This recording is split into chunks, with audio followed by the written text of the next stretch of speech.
राज्यसभा में वित्त विधेयक 2021 पर राज्यसभा सांसद ज्योतिरादित्य सिंधिया ने सदन में अपना पक्ष रखा। उन्होंने कहा कि ये वित्तीय बिल निश्चित ही भारत के आर्थिक ढांचे को एक नई ऊर्जा देगा और आत्मनिर्भर भारत के हमारे संकल्प को पूरा करेगा। सदन में सिंधिया ने बताया कि कैसे कोरोना काल में भारत एक विश्व शक्ति बनकर उभरा। देखिए हमारी एक खास रिपोर्ट। को राज्यसभा में वित्त विधेयक 2021 पर राज्यसभा सांसद ज्योतिरादित्य सिंधिया ने सदन में अपना पक्ष रखा। उन्होंने कहा कि ये वित्तीय बिल जो दमदार शुरुआत और दूरदर्शिता के साथ पेश किया गया है, निश्चित ही भारत के आर्थिक ढांचे को एक नई ऊर्जा प्रदान करेगा, साथ ही आत्मनिर्भर भारत के हमारे संकल्प को पूरा करेगा। सबसे पहले ज्योतिरादित्य सिंधिया ने कोविड का जिक्र करते हुए कहा कि भारत कोविड की महामारी से एक अमर पक्षी के रूप में उजागर हो रहा है। कोविड ने जहां एक ओर विश्व की महाशक्तियों की अर्थव्यवस्था को कुचल कर रख दिया, विश्व के कई बड़े नेताओं ने कोविड के आगे अपने घुटने टेक दिए, वहीं भारत में मोदी जी के नेतृत्व में 6 महीने में भारत की अर्थव्यवस्था पटरी पर आ गई। कि भारत कोविड के महामारी से एक अमर पक्षी के रूप में उजागर हो रहा है, जहां एक तरफ विश्व की महाशक्तियां इस महामारी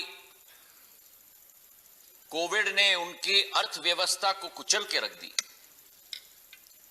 जहां कई विश्व के नेताओं ने इस कोविड के सामने अपने घुटने टेक दिए, वहीं भारत प्रधानमंत्री नरेंद्र मोदी जी के नेतृत्व में 6 महीने के अंदर भारत की अर्थव्यवस्था दोबारा पटरी पर आ रही है। सांसद सिंधिया ने कहा कि आज विश्व में वैक्सीन का जो उत्पादन हो रहा है, उसका 60% भारत की माटी से हो रहा है। ये बड़ी गर्व की बात है। उन्होंने कहा कि विश्व के 72 देशों को भारत वैक्सीन निर्यात कर रहा है। भारत की ये वैक्सीन स्वास्थ्य सेतु के रूप में विश्व के सभी देशों को एक मोती की माला में पिरोए हुए है। ज्योतिरादित्य सिंधिया ने कहा कि आज हर दिन 25 से 30 लाख नागरिकों का टीकाकरण किया जा रहा है, जो विश्व में नया कीर्तिमान रचेगा। आज बड़ी गर्व की बात है कि विश्व में जो वैक्सीन का उत्पादन हो रहा है, उसका 60% हमारे भारत की माटी से हो रहा है। और ये वैक्सीन एक स्वास्थ्य सेतु के रूप में हमारा भारत विश्व के सारे देशों को एक ही मोती के माले में पिरोकर एक स्वास्थ्य सेतु के रूप में भारत उभर रहा है, क्योंकि 72 देशों को हमारा भारत वो वैक्सीन निर्यात कर रहा है। आज दिन प्रतिदिन 25 से 30 लाख हमारे देश के नागरिकों का टीकाकरण किया जा रहा है और आने वाले दिनों में ये एक नया कीर्तिमान स्थापित होगा कि विश्व का सबसे बड़ा टीकाकरण अभियान अगर कहीं रचा जा रहा है तो वो हमारे भारत में रचा जाएगा। इंटरनेशनल मॉनेटरी फंड का हवाला देते हुए सिंधिया ने कहा कि आने वाले वित्तीय वर्ष में 2021-2022 में भारत ही एकमात्र देश रहेगा जहां हम डबल डिजिट ग्रोथ का अनुभव करने वाले हैं। और केवल ये नहीं सभापति महोदय, आज अर्थव्यवस्था को हम देखें तो करीब 96% प्री कोविड लेवल तक हम लोग पहुंच चुके हैं। और इंटरनेशनल मॉनेटरी फंड ने भी अपने स्टेटमेंट में कहा है कि आने वाले वित्तीय वर्ष में 2021-22 में भारत वह एक ही देश रहेगा पूरे विश्व में जहां हम लोग डबल डिजिट ग्रोथ का अनुभव करने वाले हैं। यूके जैसा देश केवल 4.5% तक सीमित रहेगा, फ्रांस केवल 5.5% तक सीमित रहेगा, यूएस केवल 6 से 7% तक सीमित रहेगा, लेकिन भारत में 11 से 12% घरेलू विकास की दर की वृद्धि हम अनुभव करने वाले हैं अगले वर्ष में।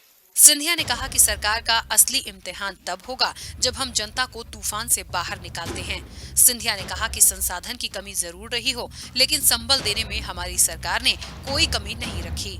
स्वामी विवेकानंद जी के शब्द मुझे याद आ रहे हैं और उन्होंने कहा था, and I quote, arise, awake and stop not till the goal is reached, unquote. और यही हमारे सरकार का मूल मंत्र है।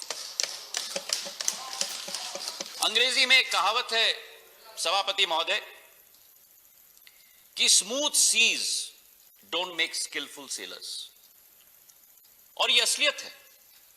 सरकार की असली पकड़, सरकार की असली क्षमता, सरकार की असली इम्तिहान तब होती है जब हम लोग एक तूफान से निपटकर भारत के 130 करोड़ जनता की रक्षा हम लोग कर पाते हैं। संसाधन की कमी जरूर रही हो, लेकिन संबल देने में हमारी सरकार ने कोई कमी नहीं रखी। ज्योतिरादित्य सिंधिया ने कहा कि जिस प्रकार का लक्ष्य अंत्योदय हो, जिसकी सोच दलित, पीड़ित, वंचित लोगों का उत्थान हो, वही सरकार अपना संकल्प पूरा कर सकती है। कांग्रेस के साथी ने कहा डिमांड, सत्य है, डिमांड उत्पन्न करना है, और उसी लक्ष्य के साथ हमारी वित्त मंत्री, हमारे प्रधानमंत्री ने 5 मिनी बजट की घोषणा, उसके बाद बजट, उसके बाद वित्तीय बिल, 8 महीने के अंदर 27 लाख करोड़ यानी जीडीपी का 14% देश की आम जनता के खर्चे के लिए अपने शासन के आधार पर आवंटित किया।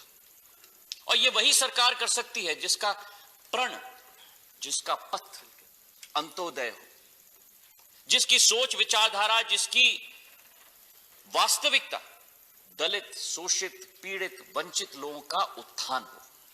गरीब कल्याण योजना के तहत 1,70,000 करोड़ 40 करोड़ गरीबों के खाते में पहुंचाया गया हमारी सरकार के द्वारा। 80 करोड़ गरीबों को निःशुल्क अनाज लॉकडाउन के तहत, ताकि उनके चूल्हे उस समय में भी हम चला पाए। 5,000 crore 50 lakh street vendors, ready वालों के लिए आरक्षित किए गए, और 3 महीने हमारे 20 करोड़ महिलाओं को अधिक से अधिक राशि मिल पाए, 1,500 रुपए एक महिला के खाते में पहुंचाया गया। यह संवेदनशीलता का परिचय है सभापति महोदय। बजट को लेकर ज्योतिरादित्य सिंधिया ने अपने वक्तव्य के दौरान विपक्ष पर भी तंज कसा और कहा कि आंख मूंद कर विरोध करना क्या विपक्ष की भूमिका है। अब मेरे कांग्रेस के साथी कहते हैं कि केवल बजट केवल अमीरों के लिए। अब जिस कांग्रेस पार्टी अपनी G23 की पीड़ा ना समझ पाए, वो देश के गरीबों की पीड़ा क्या समझ पाएगी सभापति।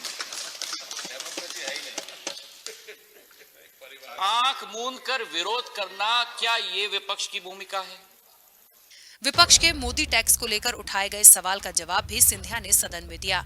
अधोसंरचना पर बजट खर्च को लेकर भी सांसद सिंधिया ने आर्थिक संकट को लेकर सरकार की पहल की सराहना की।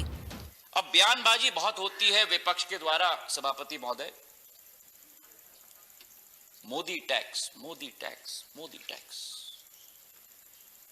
क्या है मोदी टैक्स, इसका उदाहरण मैं देना चाहता हूं। 2013-14 में जब इनकी सरकार थी, हाँ मैं मंत्री था, प्लीज मैं था, और बोली मैं मंत्री तो जरूर था। 2013-14 में 5 लाख का आय जो व्यक्ति के पास था, उसको 30,000 रुपया टैक्स में देना होता था, और आज वही व्यक्ति जिसकी आय 5 लाख रुपया है, उसे 0 रुपए टैक्स में देना पड़ता है। यह है मोदी टैक्स। 75 साल में जिन्होंने 75 वर्ष के आयु के हमारे बुजुर्गों का एक बार भी नहीं सोचा, आज मोदी सरकार के समय में 75 वर्ष के आयु के लोगों का टैक्स 0 करके दे दिया है। यह है मोदी टैक्स। नौजवानों के लिए जो स्टार्टअप शुरुआत करते हैं, उनको 1 साल की रियायत दी गई थी, उस रियायत को 1 साल और बढ़ाया है। यह है मोदी टैक्स। और जो छोटे लोग अपने घर खरीदते हैं, होम लोन्स के लिए जो 1.5 लाख रुपए की रियायत दी जाती थी, उसको भी 1 साल और बढ़ाया है। यह है मोदी टैक्स। मैं विनम्र पूर्वक निवेदन करना चाहता हूं सभापति महोदय कि आम आदमी की पीड़ा की बात करने से उनकी पीड़ा कम नहीं होती, ठोस कदम उठाने से उनकी पीड़ा कम होती है। और इसलिए इस सरकार की सोच और विचारधारा है सभापति महोदय कि विनिवेश देश बेचने की नहीं, देश बनाने और बढ़ाने की नीति है। और मुझे कभी कभी आश्चर्य होता है क्योंकि यहां सरकार इस कोरोना के महामारी के वातावरण में आपदा में विकास के अवसर ढूंढ रही है, और मुझे आश्चर्य होता है क्योंकि विपक्ष वहां बैठकर आपदा में राजनीति करने का अवसर ढूंढ रहे हैं। विपक्ष के पेट्रोल डीजल के सवाल पर सिंधिया ने सदन में सरकार का पक्ष रखा और कहा कि अधोसंरचना ही आत्मनिर्भर भारत की नींव हो सकता है। सभापति महोदय, आज बात उठाई गई थी सदन में पेट्रोल और डीजल के दाम। प्लीज ऑनरेबल मेंबर, पेट्रोल और डीजल के दामों का बहुत मुद्दा उठा था। यह असलियत है कि दामें बढ़े हैं, पर यह असलियत भी है कि जो बढ़ोतरी हुई है उसका बंटवारा क्या हुआ है। लोगों के आंखों में धूल झोंकने की भी सीमा होती है। आज जो पेट्रोल और डीजल के दाम, जिसकी राशि मिलती है उसका अगर खर्चा आप निकालो तो खर्चा निकालने के बाद 40% राज्य को मिलता है और 60% केंद्र को मिलता है। वित्त मंत्री जी यहां बैठी हुई हैं, अगर मेरे आंकड़ों में कोई गलती हो तो जरूर मुझे सही करें। 40% राज्य को मिलता है, 60% केंद्र को मिलता है। लेकिन जो 60% केंद्र को मिलता है उसमें से भी फाइनेंस कमीशन के नियम के अंतर्गत 42% दोबारा राज्य को जाता है। तो असलियत यह है कि राज्य को 40% नहीं मिलता सभापति महोदय, राज्य को उस राशि का 64% मिलता है और केंद्र को केवल 36%। और आज जो दुहाई दी जाती है पेट्रोल और डीजल के दाम का, क्यों नहीं विपक्ष अपने राज्यों में पेट्रोल और डीजल का दाम क्यों नहीं कम करते? अपने शहर का क्यों नहीं कम करते? महाराष्ट्र में तो सबसे बड़ा दाम है ऑनरेबल मेंबर, पेट्रोल और डीजल का। Honourable member, please address the chair.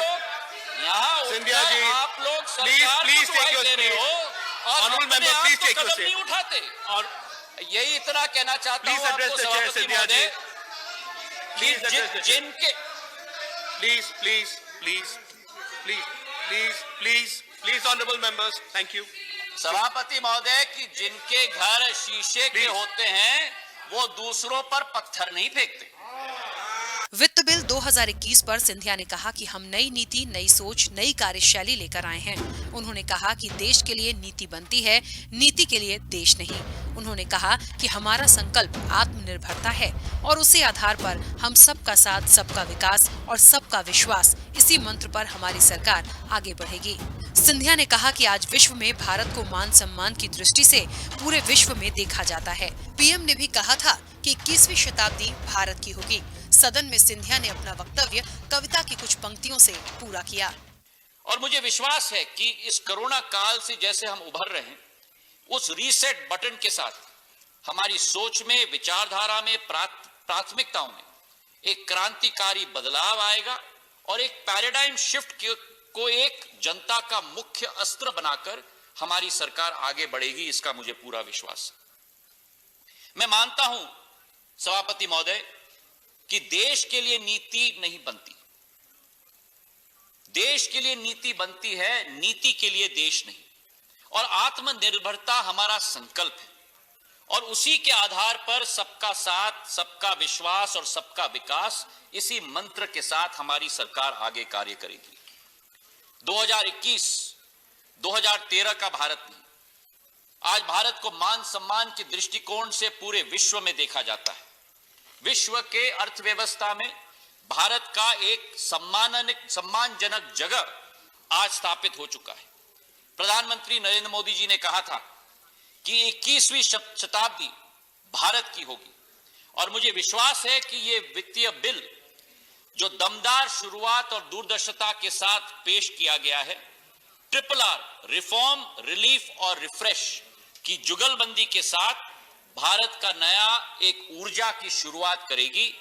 हमारी सरकार का संकल्प है, सभापति महोदय, 3 लाइनों से मैं अपनी इस भाषण को समाप्त करता हूं।